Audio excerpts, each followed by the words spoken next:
Oppong-Nkrumah.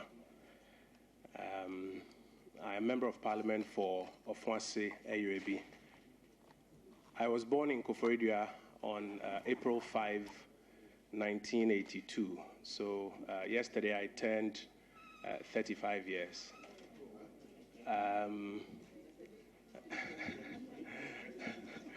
I started my education at Pentecost School in Koforidua because my mother was a teacher in Koforidua at the time when she was transferred to Accra. Honorable nominee, you shared the same birthday with Right Honorable Speaker, Professor Michael Okwi. Is that so? No, a day after. A day after? Yes, I think he's the 4th, I'm the 5th. Okay. Yes. Honorable nominee, on your CV, we have Kojo Oppong-Nkrumah. Oppong-Nkrumah, in between, is a hyphen. The communication from His Excellency the President states Kojo Oppong-Nkrumah without a hyphen. Which one is your official name? My name, Oppong-Nkrumah, Chairman, is a hyphenated name. That is the correct one. So we should go by that. Okay, thank you. In respect to the restructuring of GBC and the Ghana News Agency and the Ghana Publishing Corporation, what are you going to do to support your minister? Because when your minister appeared, it was quite clear about his desire to help restructure these bodies so they can serve the public properly. Chairman, I didn't get a third one. Well, you mentioned GBC, Ghana News Agency, and Ghana Publishing Corporation. Thank you, Chairman. As my minister, the Honorable Mustafa Hamid, mentioned, these agencies under the ministry have mandates that date back many years, mandates that were conceived at a time when the media and information management landscape was structured in a particular way. As the years have gone by and market dynamics have altered a bit, it is important to have a second look at, for example, how these agencies can be helped to compete effectively and deliver effectively on their mandate in contemporary times. If you take Ghana Broadcasting Corporation, for example, the current digitization regime, for example, allows them to have on their own a multiplicity of channels, GTV Coven, that carries a lot of what goes on here live. You have GTV Sports, you have GTV Life, and a few others. And there's often this debate about the need to keep GBC, for example, as a public service broadcaster, or whether or not they should really become commercial and compete. My minister, as I'm sure you have heard him explain, talks about the fact that a lot of these channels on their own can be commercially viable channels and even subvent GTV Govern, which is the one that does a lot of the public service broadcasting. If you take Ghana News Agency, for example, it's a newswire service.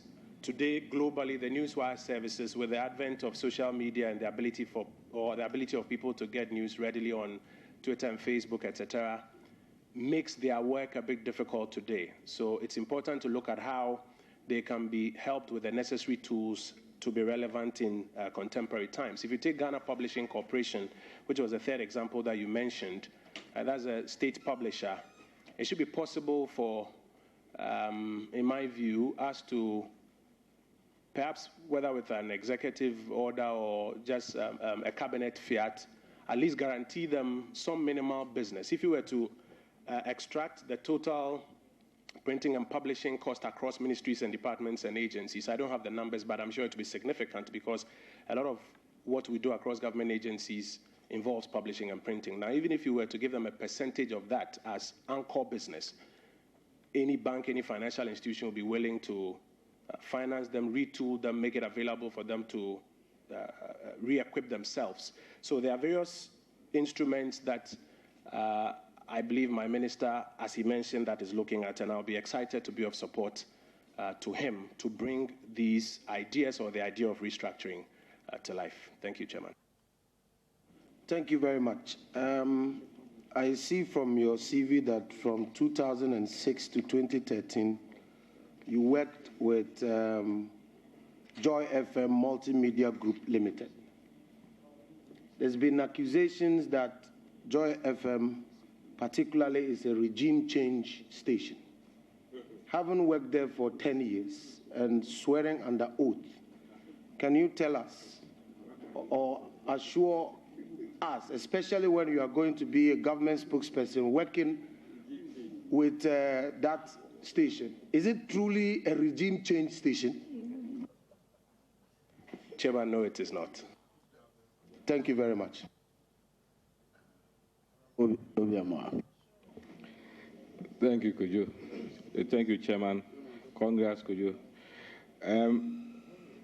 You're a technical man, more or less, so you should expect some very serious questions. What do you think should be done to strengthen the National Media Commission? Chairman, thank you. The National Media Commission, to the best of my understanding, is an agency or an instrument that we have crafted for ourselves to, among other things, help manage or ensure that, among other things, media standards are not infringed upon. In many other jurisdictions, for example, in the UK, they have the Ofcom that does a bit of those functions. It appears, in my view, what has happened over the years is that the powers that the National Media Commission has to be able to fully deliver on its expected mandate is a bit limited. In recent times, I think there was an LI even that was passed with the hope of strengthening those powers, and some of the provisions in the LI were ruled as unconstitutional by the Supreme Court of the Republic of Ghana. I share the view that we need a certain legal restructuring of the institution that we expect to use to deliver that mandate. And in that regard, my mind goes to the discussion around the broadcasting bill. My view is that if we're able to pass this broadcasting bill and in it give the National Media Commission some powers that will not be contrary to the Constitution, the National Media Commission will be fully clothed with the powers to do that part of its work about maintenance of standards, which it is, I think, today found wanting. Today, you can report a journalist to the National Media Commission, and he can choose whether or not he even wants to attend upon the invitation of the Media Commission. My view is that if we hasten with the passage of the broadcasting bill and in it include an improvement of the powers of the National Media Commission, we should be in a position to get that benefit that we are looking for. Thank you, Chairman. What is your view on the opinion or issues raised by certain persons that the powers of the NCA can somehow affect the independence of the media? Thank you, Chairman. The powers of the NCA in this context, I understand to mean the power of the NCA to license who gets access to utilize a broadcasting frequency in this country. My understanding is that that is a technical and a legal matter reference to the frequency and the spectrum space. It is only a matter of, in my view, respectfully, convenience or coincidence, I think that's a better word, that media is being practiced on those frequencies. So I do not view, or I do not share the view that the power of the National Media Commission, the power of the National Communication Authority to license the usage of frequencies is licensing of media. I think that in that regard, because there are many other persons who go to the NCA for frequency to utilize, not necessarily for media broadcasting. And so I do not share that view that in that space, then it is infringing on the constitutional provisions of free media. I think that in other contexts, for those who want to go into publication of media content, that does not require the use of that spectrum. They do not need to go for licenses from the National Communication Authority. Those who want to publish online, those who want to print, do not need to go to the National Communication Authority. And I therefore do not see that confluence. Thank you, Chairman. What are the salient features of the bill? And discussing with your minister, How soon do you think you can bring this bill to Parliament?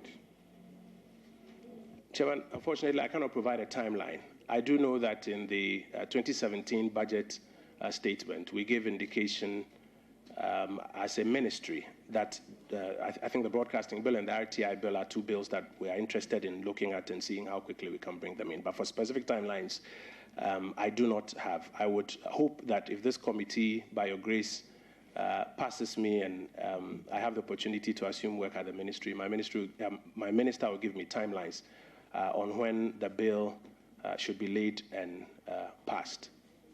In that bill as well, I think the biggest challenge that many people have expressed is the fear that it will end up being a censorship or an infringement on the right to free space.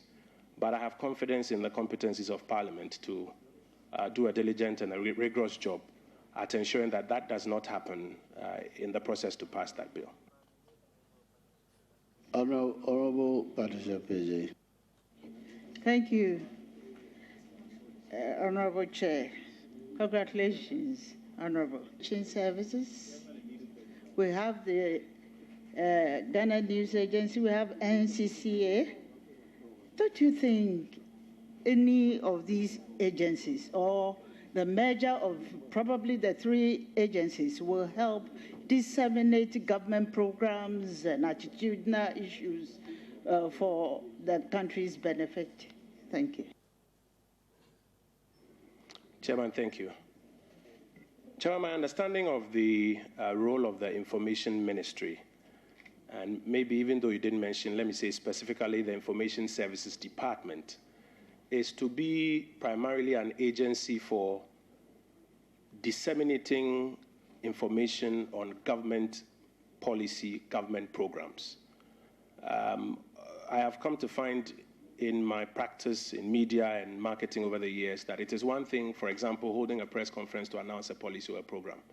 But if you come to my constituency in Ofuasia Yiribi, if you went to Chia or Ejafo, it doesn't necessarily mean that by virtue of the fact that we held a press conference here in Accra and announced something, people have heard it and are willing to participate in that program. It will be important to have what they will call in the military boots on the ground to get the message down there. For those reasons, I find that the ISD and the Information Ministry are very relevant to execute that mandate.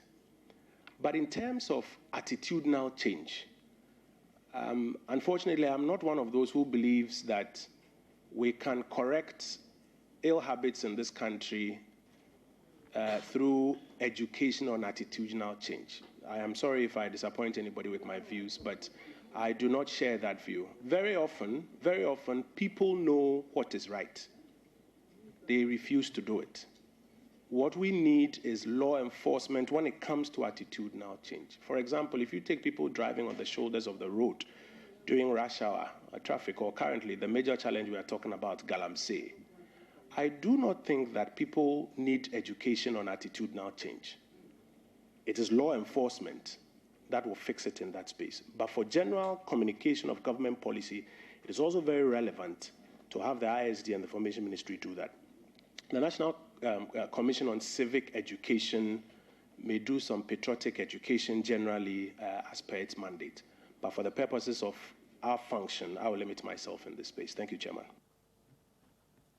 Thank you, Mr. Chairman. Currently, for some few years now, we have the social media, which serves as a means of information. Honorable, given the note, how would you integrate the social media into your information strategy, dissemination strategies? And if you want to do so, I want you to comment on how reliable those information, the information that comes through the social media, works for our interest. Thank you. Thank you, Chairman. Social media is a phenomenon that has caught up with us. I remember, I think in 2010, 2009, when my employers at Joy FM sent me to the University of Missouri to do a program on creating a community through social media. And upon our return, one of the challenges was that we had our own traditional websites that we were using, but a lot of traffic was flying on the social media platforms, and we were debating whether or not to put news items and stories on the social media platforms or stick to our traditional platforms with the hope that people will still come to us. At the end of the day, we had to follow the market, because if it's easier to access news via social media, then we had to find a way to plug in through social media. And so today you find that many of the media platforms have their social media accounts, which they link back to traditional media accounts to propagate the news. So you get a tweet, or you will get a Facebook queue embedded in which you'll find a traditional media site. Social media comes with its risks. There's a risk of cloning. There's a risk of fake news, where today you find a lot of people publishing fake news. And sometimes you get a story on your phone and you can't tell whether it's true or not. My constituency chairman, who is here with us, often calls me to ask whether this is true or not, because of that risk that is preponderant with social media. We cannot run away from it. I believe that as part of our new effort to strengthen government communication, government ministries, departments, and agencies, key government actors must have social media accounts, which we can go through a process of ensuring are verified, so that they are the right and verified accounts people know and can believe when they receive news through those accounts. And then we can link those social media accounts to the traditional online or website platforms of those ministries, departments, or agencies. Another thing I think we also need to do is to collaborate with the traditional media platforms, the media, and work out some feedback channels, so that if you're a media house, and we fell prey to it when we were in the practice, we didn't know it all, we made mistakes. There were times when sometimes somebody's email account, even at the time, can be cloned and a message sent through. And if you do not have a direct feedback channel where you can validate, you end up broadcasting only to get the person tell you that, no, this is not a genuine statement from you. So we need to open that channel. My minister has spoken extensively about opening engagement channels between us and traditional media houses. My expectation is that we'll use some of those channels so that the media houses also know when to validate or verify what they are getting from these social media accounts, while we still benefit from the social media accounts. Chairman, thank you. I want the floor because I've actually penciled down the question of myself. I mean, you have alluded to it. Social media has become a veritable source of misinformation, so to speak. Now, are you suggesting that, for example, I don't do any social media which is not personal interaction, that it is a disadvantage to me? I don't do Facebook or so on. It's only WhatsApp. That one, me and you. If you are not my friend, you are not my friend. You think that it is a disadvantage of something? Thank you, Chairman. Chairman, in the exigencies of today's media practice, my advice, if you were to ask me, would be for you to have accounts which we can verify, so that even if somebody tries to create a fake account to put out some information about you, and if we have opened, as I mentioned, feedback channels with the traditional media platforms, it is very possible and very easy for us to put the word out that this is true or not. I know that you know, some senior persons. Yes, Honorable. Kojo, sorry to cut you in the middle of your presentation, but I am a victim of that. I am not on Facebook. I am not on Twitter. Maybe I'm close to the chairman. Maybe the closest I can get is WhatsApp. But people have created fake accounts. Ajua Safo Kantanka, the Safo with an R. It is not me. The English the person even writes is questionable. And another person has also created an account, Honorable Sarah Ajua Safo. Again, if you're a public figure, getting your photograph on any of these is easy. And you know, Honorable, the doctor from Brahafu area, Honorable Nuyama, Dr. Nuyama, you know, at Finance Committee, also indicated that somebody has also used his personality in this Facebook business, social media, as a media person and specialist. And this is noticed to the whole of Ghana. Ajua Safo Kantanka with an R in it is not me. Honorable Sarah Ajua Safo is neither me. But people are there and are tagging and are commenting. They said that you put out the information that Kwesi Pratt's vehicle has been seized as being stolen, and the actions say, "Why are you not talking?" So no. So this is obviously an imposter sitting somewhere. So, and this is a criminal issue. You sit there with somebody's name and make all sorts of announcements and all that. And I know there's also a page. We want you to note it. Your minister is here. The day the president was giving the State of the Nation's address, a friend sent me a post with the name Dr. Mahmoud Baumia, and the kind of things that the person was writing in that name. Obviously, Dr. Baumia was seated in the chair close to Right Honorable Speaker and the President in the chair. So I quickly sent a message back, WhatsApp, that Dr. Baumia is here. Where he's sitting, I don't see any phone where he's communicating and talking about things that are irrelevant.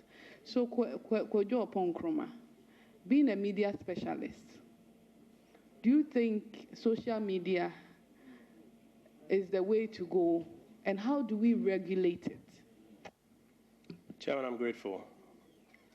It is indeed, I was going to cite yours as an example when I mentioned that I know that some senior persons have fallen prey to the negative sides of it. But one of the things that cures darkness is light. One of the best ways to avoid some of these things happening is to have a social media presence that is verified. As people follow those, and as it acquires a lot more following, the effect. Where verified means? So there's a process by which the technical companies that put up these social media platforms, for example, Facebook or Twitter, will give you an opportunity to directly engage with them and submit your details, based on which they will now go onto your social media account and put a specific validation feature on it or a specific verification feature on it. It is usually a blue tick, I think, to the top right corner. And what it does is that anybody who goes to that account knows that this is an account that Twitter or Facebook has verified as validly belonging to the Honorable Sarah Adjo-Asafo. So one of the best ways to do it, or to avoid all of these, is to have a presence that is verified, so that as people follow, as people are acquainted with it, other fake or dud accounts do not begin to attract that kind of follow. I have suffered it a bit, but because I have an account, or I have accounts that are very active, people are able to tell the difference when you try to put up something. You're also able to report when somebody tries to put up a clone account. But my second argument of back integrating channels with traditional media is what we have done here this afternoon. Live on national television, using traditional media as a back channel, we have been able to cure this problem that you have suffered. So my advice to government ministries, departments, and agencies, to key government functionaries, will be, we cannot run away from the social media phenomenon. We have to embrace it and get ahead of it so that its ills are cured. Chairman, I'm grateful. Mr. Chairman, I just want to find out the view of the nominee on something that is currently coming up. It's the phenomenon of drones. There's a feeling that the use of drones is becoming a very big security issue. But the media in Ghana today and private individuals are now using it for information purposes. But those in the security field are getting worried, about what is going on, invasion of privacy, a lot of things are. What's your view on that? Do we have to go the way of Kenya, Nigeria, and Senegal and say, look, you can only get a license from Ministry of Defense or National Security before you can own a drone and that kind of stuff? What's your view? Chairman, I'm grateful. About two or three things. I believe in the use of technology to do creative things, even in the space of media. And the use of the drone is in and of itself, I think, great technology that allows particularly video and photography to get better capture than what we used to get. I recall our production during the swearing-in ceremony of His Excellency the President, President Akufo-Addo. this risk was present. The security persons were raising that challenge. The media houses, about 6 or 7 of them, wanted to use drones. And as a member of the transition team and the subcommittee on inauguration, we had opportunity to engage with them. What we did was to put out a straight embargo that nobody will be allowed to fly a drone for security reasons on that day, when you have all of these heads of states, etc., coming in that space. However, we also acknowledge that drone footage will be good for the cause. And so what we did was to procure a drone to give us central feed and make that feed available to all media networks. So for those who watched on television, they would realize that regardless of the channel that you were watching, you see drone footage of the Independence Square, etc.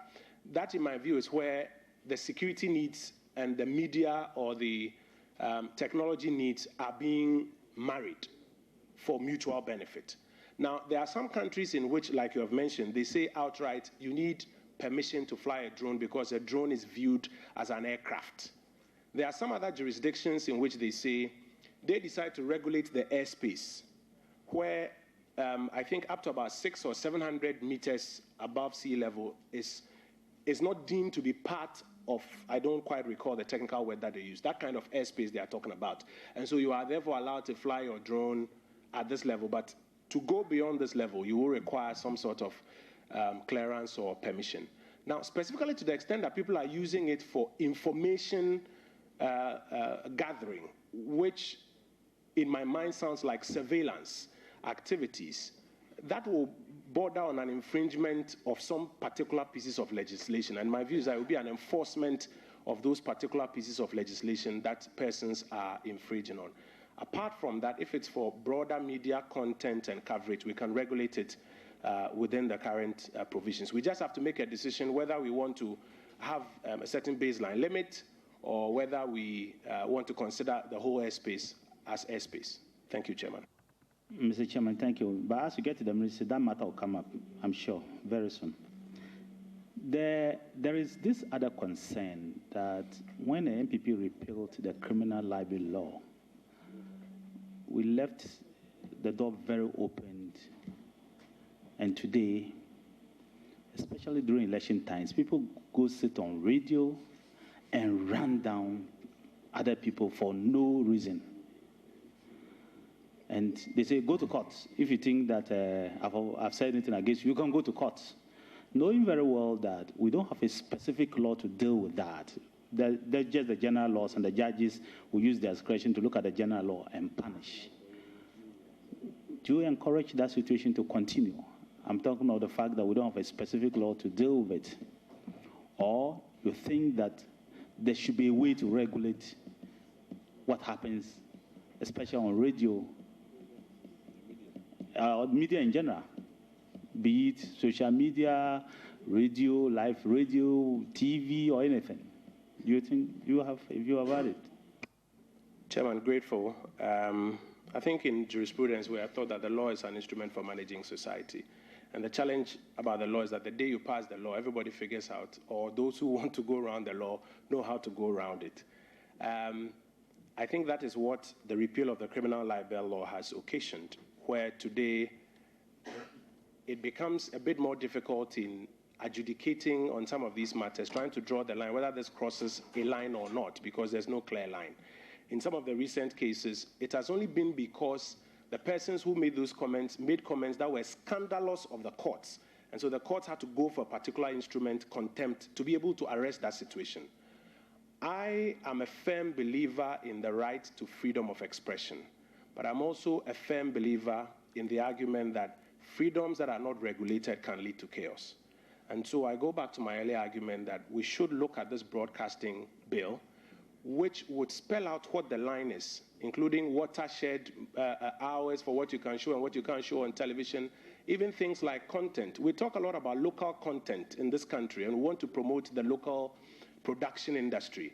A broadcasting law would answer all of these questions, including what you can say and what you cannot say. So my answer, Chairman, will be that we should go for that broadcasting law. It will help us a lot. Grateful, Chairman.